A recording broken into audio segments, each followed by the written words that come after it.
Welcome, Heather. I'm so excited to have you here today. Thanks. I'm very excited to see how our we were just talking, so it's going to be a good conversation. Yes, I often have to catch myself when I have a guest where we've already connected on multiple topics, and we'll have this preemptive conversation. I'll be like, wait, this is good for the podcast. Yeah, I do the same thing. Wonderful. Well, Heather, actually, out of curiosity, just before I hit record, you mentioned you do have your own podcast as well. Mhm. What is the name of your podcast and what is the topic? So my podcast is called Back to Me, Wellness Your Way, and it came after a stint in the hospital.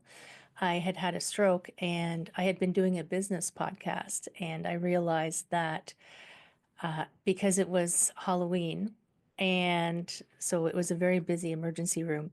It was 2021. So it was still kind of mid COVID. The hospital was quite busy and there was no beds. So I spent 3 days in the emergency room watching people coming and going. I luckily had my own cubicle, but watching all this coming and going, and I realized how people need help in different ways. So my podcast is targeted at mainly women, but I know that whoever needs it will find it.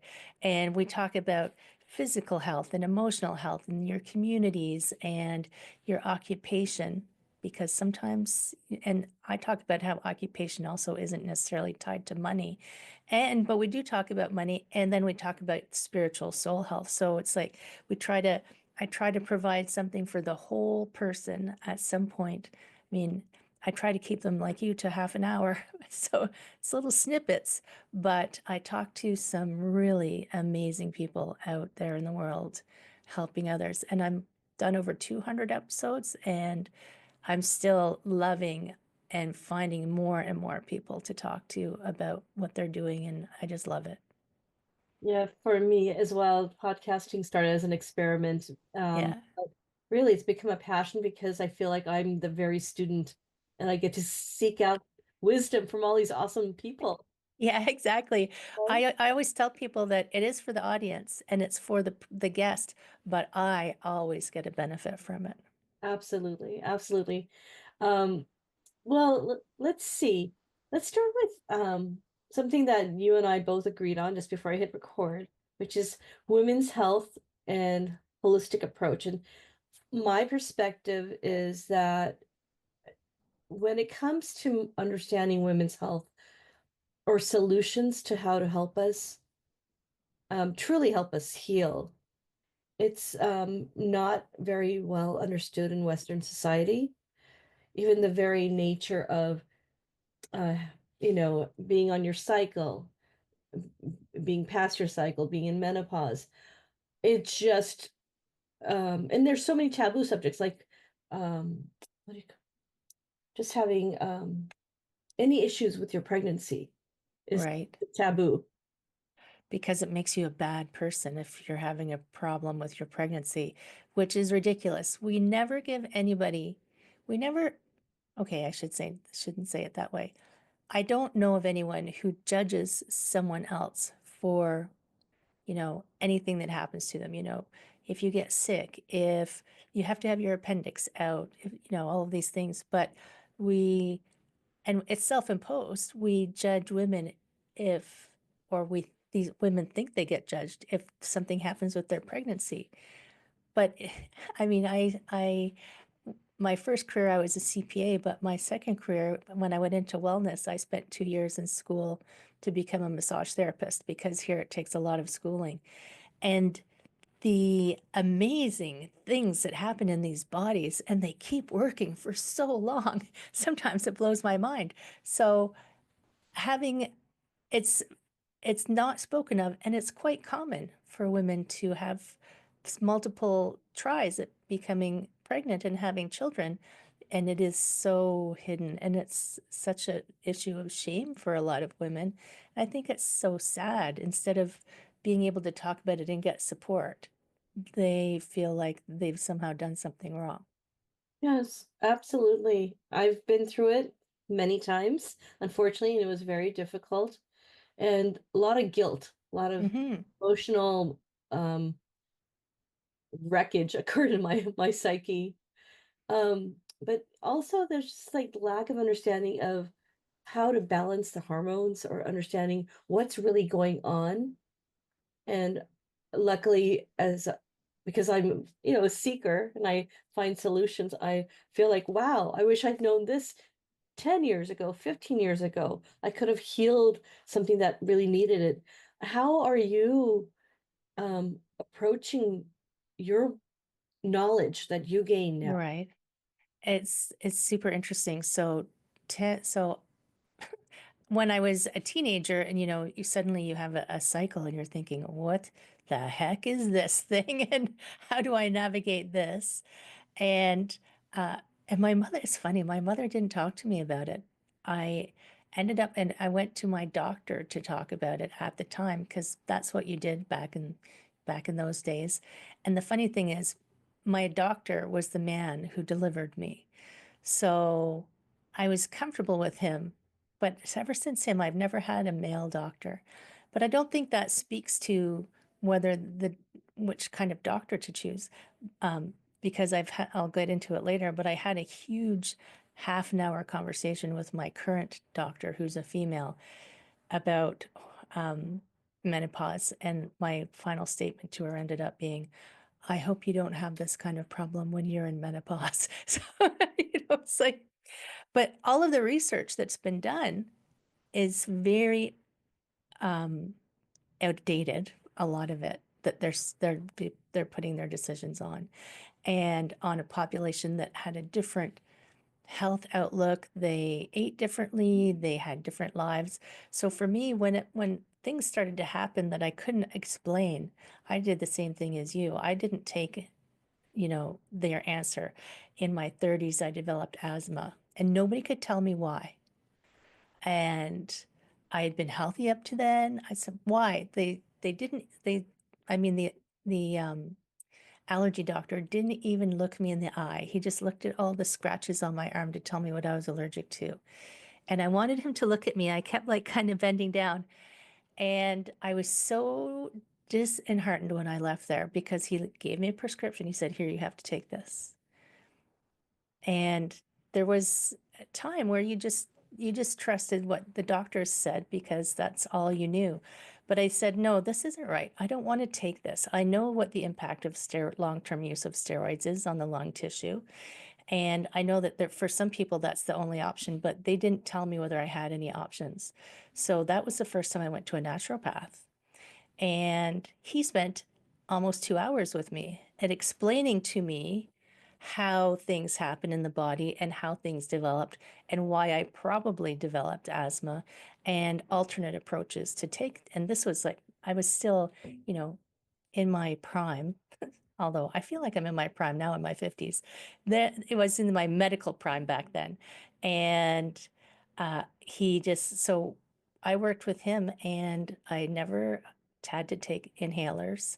I just managed through diet and through changing some of the things that I did that now I would say I don't, they probably still say I have asthma, but I would say I don't have asthma. It doesn't affect me. And that's been, 20 years. So I think that the the trend, like, and this is what I do in my coaching, and it's not just health, but it's everything. Don't give away your power to someone else, right? You have autonomy over yourself, and you have the right to ask those questions. And if you don't get your answers, to go and find someone who can answer them. And there are lots of things out there that probably aren't necessarily legit or above board, but you still have to go and ask the questions and do your own evaluation. And some people, I feel like some people are so overwhelmed, they just are like, I can't. So that's, I feel like that's where I come in sometimes because I've vetted so many things. For the last 20 years, I've told all of my clients I'm an experiment of one. And they'll come to me and say, I've heard about this. I'm like, let me go find out. And all of the people that I've talked to. So I feel like part of what I do is I'm so interested also for myself, but also for my clients. I'll go out and I'll ask all the questions. And I network with a lot of really good healthcare people, and they'll tell me about something new. I'm like, tell me about that. And I actually have some clients who are doctors who will tell me the latest research and where to find it. And I'm just like, I love this, you know. It's like, I feel like I am this giant basket of information just waiting to help people. I like the fact that you are tying it back to something that's scientifically backed up, but by the same token, I get the sense that you're also really tuned in to your own intuition. Yeah, yeah. It's when so it's quick. So when I had my stroke, I actually didn't know it was a stroke. In fact, I waited 12 hours to go to the hospital because it didn't have any of the typical symptoms that they tell you. And finally, 12 hours later, I went, yeah, I should probably go to the hospital. And it was still another like 10 or 12 hours in the emergency room before they realized that I'd had a stroke. But I knew that something was off. And when I talked to my neurologist, he showed me the scan of my brain. He said, you'd actually had two strokes, but what happened was I had double vision. He said, I don't know why you had double vision, because that's not the area of your brain that was affected. So I said to him, kind of being serious, but he thought I was joking. He said, well, my body knew something was wrong and knew that I had to get my attention. So it knew that if it did something to my vision, I would notice that. And because I've practiced yoga for 20 years, well, I've been teaching for 20, I've been practicing for longer than 20, and meditation, you've become very in tune with your physical body. So I think about it as, our brain thinks it's in charge, but it's only part of the partnership. Your your body is part of the partnership. Also, your soul connection is part of the partnership. So when something is going wrong or something is happening, I'll just get this like, something's not quite right. And what do I need to do about it? And I wouldn't say I always make the right decision, but usually I get there in the end. But when I was in the hospital, I found out that I had a tear in one of the arteries in my neck, the carotid artery, which had caused a blood clot, and that's why I'd had a stroke. And it wasn't anything to do with my health. It was just, I guess it can come from, whiplash or somebody, not that I've been punched or anything, but just like rapid movements to the neck. And so as I laid there, I was meditating for 3 days and I was visualizing. I have a friend who knits. I was visualizing her knitting and just sewing up that little tear and making it nice and smooth. And 3 months later, when they gave me an MRI, my neurologist said, well, unless I was looking for it, I wouldn't know where the tear was because it's completely gone. So it was healed so well. And I think because I've said, okay, I know how to use my mind to help myself heal. So I said, yes, I'm going to go in and do that. And I just imagine little Pac-Man going through, eating up blood clots, like all of these things. Because visualization, we discount it for some reason as maybe we think it's too easy or we can't find a way to measure it scientifically. But I just think we haven't tried to measure it because we can measure so many things now, right? Yes, I'm always reconciling those emotions because on one hand, a picture of Yogananda and I do meditate and the types of techniques that I apply are very subtle in energy, but yet the scientific mind in the Western society, I constantly am always like, what's happening here? Nothing, nothing. I know. But then I remind myself, trust the process, have some faith. But I love this metaphor you offered on visualization. It's something that I'm truly opening my heart to. The power of visualizing the more subtle energy healing, but also in helping in other areas, which is often woohoo, like the manifestation of things, like 'cause Right. you mentioned, I think you mentioned the way you said something about even money mindset, or I don't know if those were your words, but that is a facet of energy. That's why I have you on the energy awareness episode, because it's all about, I would say, managing that energy. Well, it's so, everything seems to align. Like sometimes I won't know why something is happening. So just yesterday, I was trying to listen to an audiobook that I've been listening to, and I couldn't get it to load, and I couldn't get it to load. So I just randomly picked a book that I could get to load onto because when I walk for an hour a day, and I'll usually listen to something. And I've been trying to listen to Dolores Cannon, and she's very interesting. But this book that I got to load was called Love Money, Money Loves You. And it's about the energy of money.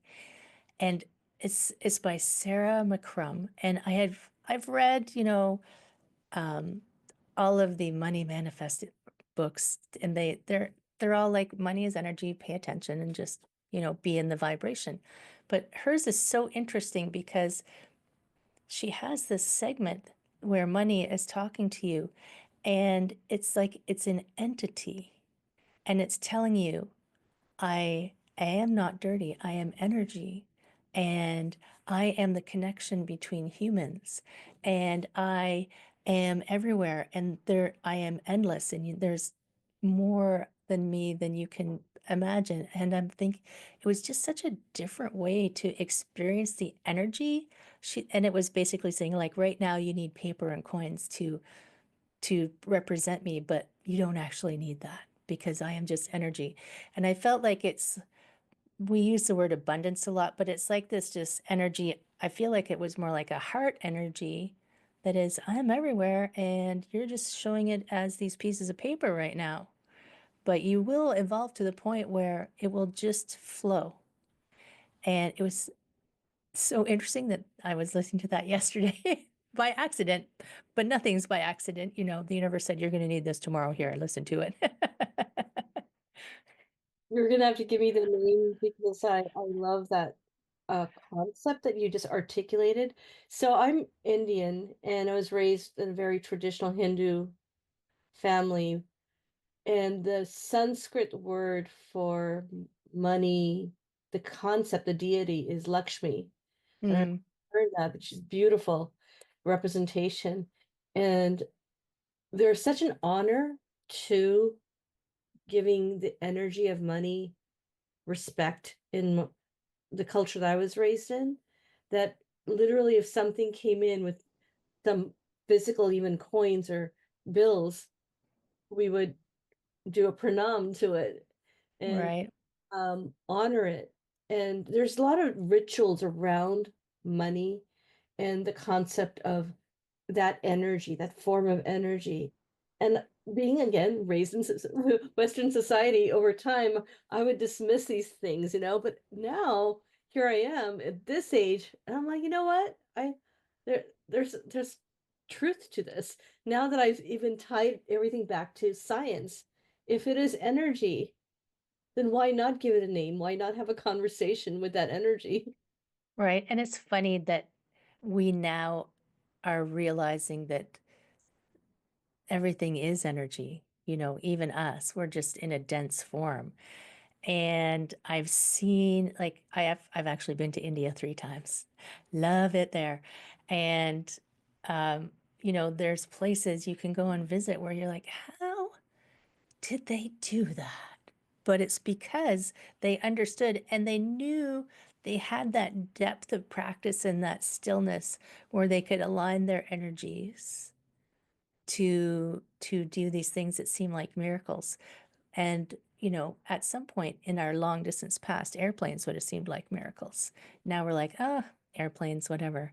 We get upset when there's no Wi-Fi on the airplane. I mean, like, let's be serious.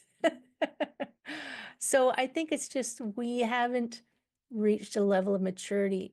I think we had the maturity in the past and we somehow lost it. We went through the Kali Yuga and we forgot so many things. So now we're coming out of the Kali Yuga. The energy is saying, okay, they're waking back up. Thank goodness. Let's get some action. The people who are more awake, let's shake them a little harder so they can start to spread the word. And if you just trust that it is all energy, then you're never really worried about anything, I mean, there's nothing to worry about. Energy can't be destroyed. You just continue in another form and energy can be shifted. I did a podcast last week where this woman was saying we were talking about how to shift your own energy to help you, as she was fascinating. So, oh, and the book is called Love Money, Money Loves You. Love Money, Money Loves You by Sarah McCrum. And if you listen to the audiobook, she has a lovely voice. Oh, I love it. I just was jotting it down when you were sharing it. I'll probably listen to it because I go for walks and I'm doing this whole thing called habit stacking because my mind It's is good. always, yeah. So my form of getting that other habit in is going for the walk and listening to something that uplifts me or educates. Mhm. Now, there's so many things you said, and I know we're sort of almost at the end of time, so you might have to come back because you said some stuff about Kali Yuga, and you just lit me up on the inside because this is something that I believe in. I was raised with understanding the yugas and how there's a dark age, and then we've been through these cycles endlessly. So what may appear to be the darkest, maybe we're shifting out of it. Um, I want to tie back. Maybe we can wrap up with this thought and hopefully have you back again in the future. Absolutely. I feel, and you've mentioned a few anecdotes for yourself, that I've healed myself or understood myself, whether it's on a psychological level, emotional crisis, or physical illness, or maybe almost a dis-ease. Like it's not there yet Hmm. throughout my life. But the times when I stop listening to it, whatever that it is, um, I suffered. Right. Yeah. It's interesting because I feel like I was connected to it and then I wasn't for a long time. Like through probably all through my teenage years until I hit about 27, where I kind of went, what? I just had this little wake up, and it was just a little small comment that someone made. And it was just like someone turned the lights on. And it took me some time. So that was 27. It took me some time to climb back out of being in that state. But it's so powerful when you do recognize that your guides and your higher self are trying desperately to help you all the time, and they're trying all the ways they can think of to get your attention. And things that we dismiss as, oh, that wasn't real. Yeah, it was real. Right? Absolutely Believe it, trust it. believe it and trust it. And again, I want to go back to that metaphor you provided about knitting up the tail. Yes. Um, I've I'd love for you to share more when we have another conversation about that, because I do feel like when we are able to finally let go of our distrust and tap into that energy, think about the power of so many things we could heal. And I have watched, I mean, they were videos, but they are trusted sources. People healing things that when I talk to my doctor friends, they tell me it's impossible. And I have a friend who is a healer, and he goes to Brazil to work with the healer down there who has and he's experienced it firsthand. And I trust this individual to tell me, when things are fake or not. And this healer down in Brazil, he can do astounding things, but people, it's our disbelief that keeps us from healing. Yes, yes. Well, Heather, I know we're truly enjoying our conversation. We I could are. go on for another half hour at least. But so I want, in honor of your time, I will just wanted to say thank you so much. The show notes will have a way for people to reach out to you, and any information you want to share, just let me know and I'll make sure it's in the show notes. Absolutely. I'm easy to find. Well, thank you, Heather, and have a lovely day. You too. Take care.